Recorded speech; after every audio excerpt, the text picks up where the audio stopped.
There is something that many people struggle with every day. If it is at school or on social media, it still has the same effect. This is known as harassment and intimidation, also known as bullying.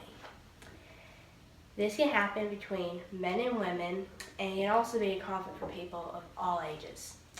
When saying this, it includes children and teenagers, also along with adults.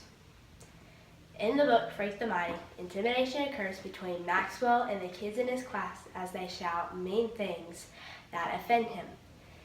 In the book, intimidation occurs between adults when Max's father, Killer Kane, is bossing and telling Iggy and Loretta Lee what to do when he gets out of jail and kidnaps Max.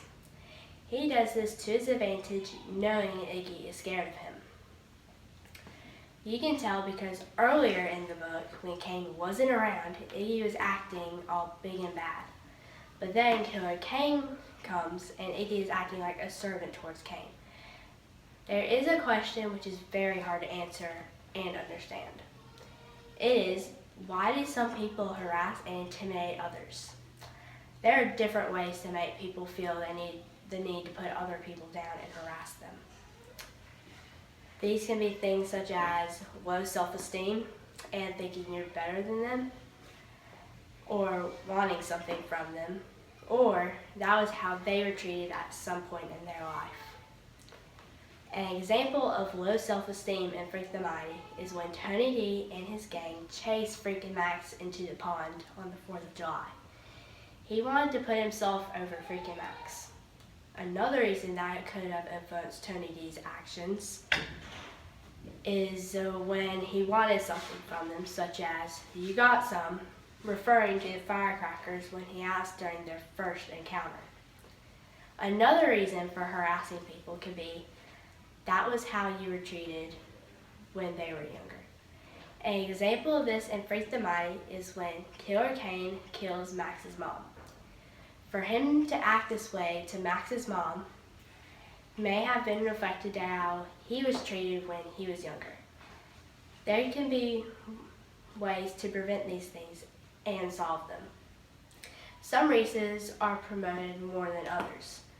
To deal with harassment, you can try to ignore it, tell an authority figure, or fight or argue back. An example of ignoring harassment would be when the kids on the first day of school were shouting things and Max was not responding. Telling an authority figure is one of the most recommended ways to deal with bullying. Freak does this when he and Max were stuck in the mill pond, and Freak got the police officer's attention about them being chased by Blade and his gang after the fireworks. A way of fighting back would have been when Killer Kane kidnapped Max, and Max was in the car about to leave when Iggy was stalling Kane and Loretta Lee was trying to untie Max.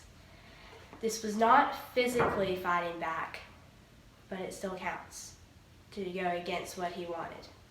Another way of fighting back is when Freak sprays sulfuric acid in Killer Kane's face trying to free Max.